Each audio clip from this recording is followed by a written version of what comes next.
सास की जादुई शक्ति। कौशल्या ने एक रात सपना देखा।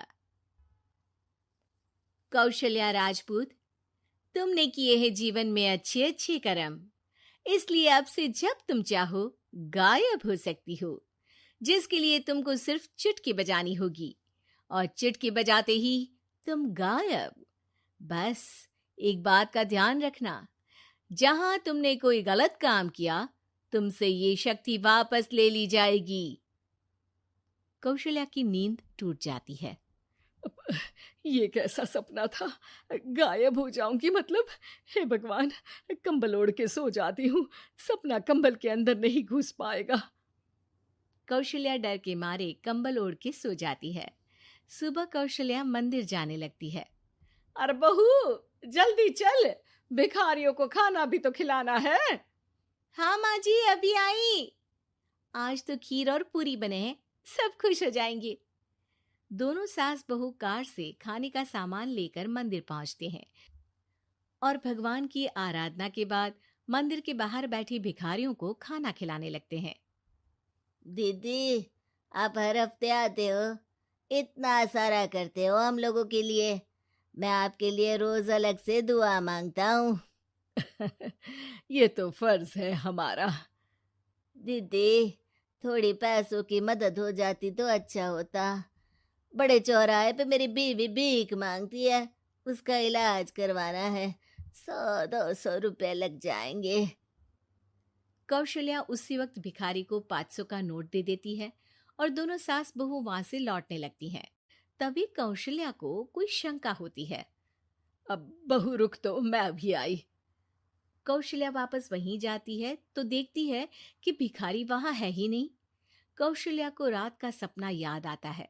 वो चुटकी बजा के गायब हो जाती है और सीधे भिखारी के पास पहुंचती है, पर भिखारी को वो दिखाई नहीं देती।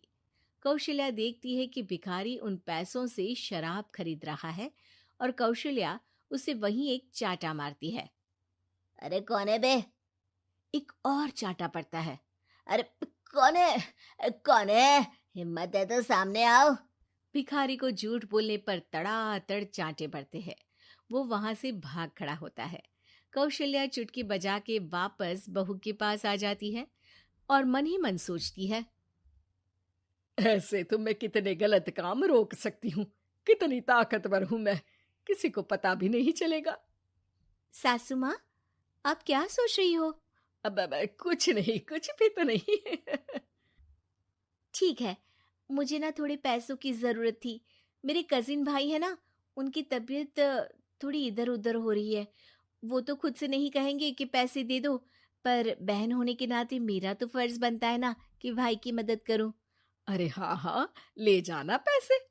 पैसे इसीलिए तो कमाते हैं कि जरूरत में काम आ सके। घर पहुंच के कौशल्या अपनी बहू को 10,000 रुपए दे देती है। कब जाएगी तुम मायके? कल शाम की ट्रेन है। दोनों काम में लग जाती हैं।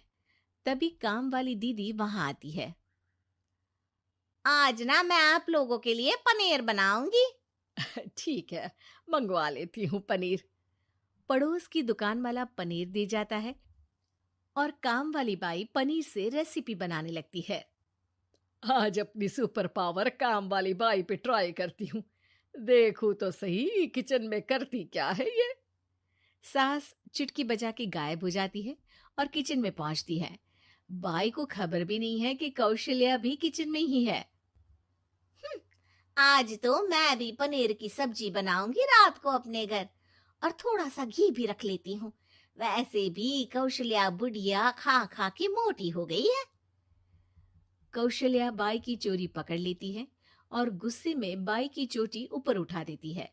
बाई को समझ भी नहीं आता कि उसकी चोटी खड़ी कैसे होगी। वो डर के मारे चीख पड़ती है। बहू भागते हुए किचन में आती है। अरे क्या हुआ? ये तुम्हारी चोटी खड़ी कैसे है?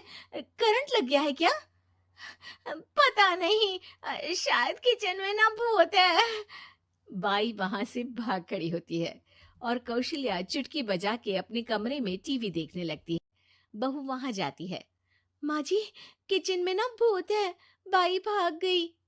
अरे भागने देना, भूत का तो पता नहीं, किचन में चोर जरूर था और वो थी अपनी काम वाली।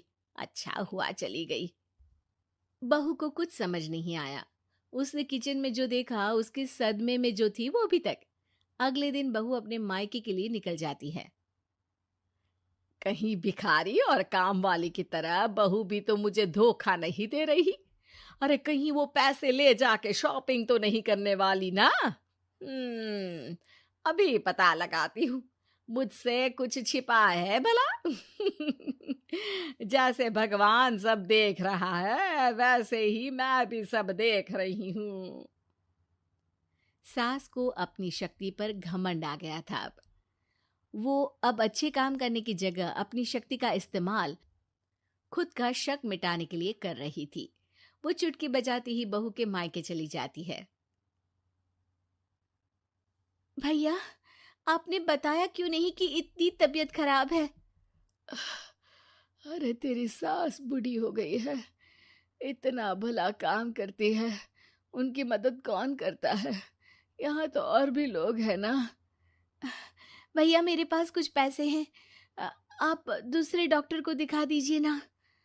अरे मुझे लगता है कि मेरा टाइम आ गया है, मुझे जाना होगा। कमरे में भाई की आत्मा को लेने यमदूत आ चुके थे। कौशल्या भले ही किसी को नहीं दिख रही थी, पर यमदूत ने उसे देख लिया। यही आत्मा है शायद, परछाई दिख रही है, पहले ही तैयार खड़ी है। अरे आप कौन हो? यमराज का नाम सुना है? हैं? आप यमराज हो क्या? नहीं, हम उनके यहाँ जॉब करते हैं, आत्मा उठा के ले जाते हैं डिलीवरी वाले।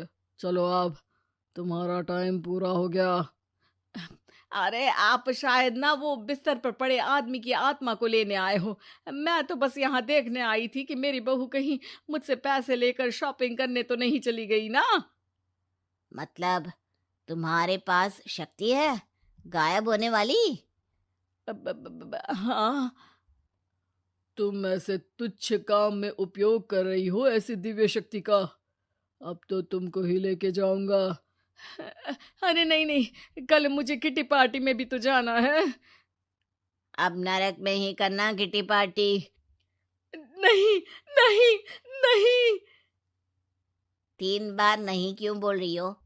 टीवी सीरियल चल रहा है क्या एकता कपूर का? अरे प्लीज मुझे जाने दो। आप तो उस बीमार आदमी की आत्मा को लेने आए थे ना। गलत डिलीवरी करोगे तो यमराज डांटेगा ना। बात तो सही कर रही हो, पर हमको उस पे दया आ गई। अभी उसकी उम्र ही क्या है, पर कुछ तो लेके जाना पड़ेगा ना। एक काम करो, अपनी शक्ति दे दो, गायब होने वाली। हैं? अरे क्यों? तुम पृथ्वी लोक का भ्रष्टाचार रोक सकती थी, चोरी रोक सकती थी, अरे कोरोना रोक सकती थी, पर तुमने अपनी बहू की जासूसी करना शुरू कर दिया। अरे लेकिन किंतु परंतु। यमदूत सास की शक्ति लेके वापस चले जाते हैं। कौशल्या की परछाई हवा से नीचे गिरती है और जमीन पे आते आते कौशल्या का शरीर सामने आ जाता है। अरे लग गई, कितने ऊपर से फेंका। माँ जी, आप यहाँ ऊपर से कैसे गिरी? अरे समधन जी, आप अचानक कमरे में। सब घबरा जाते हैं। सास बहू को सारी बात बता देती है।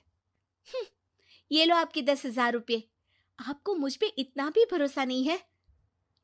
अरे बहन, मुझे दर्द नहीं हो रहा है, अब अचानक से सब अच्छा होने लगा है। अरे तो फिर बिस्तर से उठ जाओ और मुझे लेटने दो। गिरी हूं ऊपर से तो पूरा बदन दुख रहा है। भाई को तो यमदूत ठीक करके जाते हैं, पर कौशल्या देवी दर्द के मारे बिस्तर पर आ जाती हैं।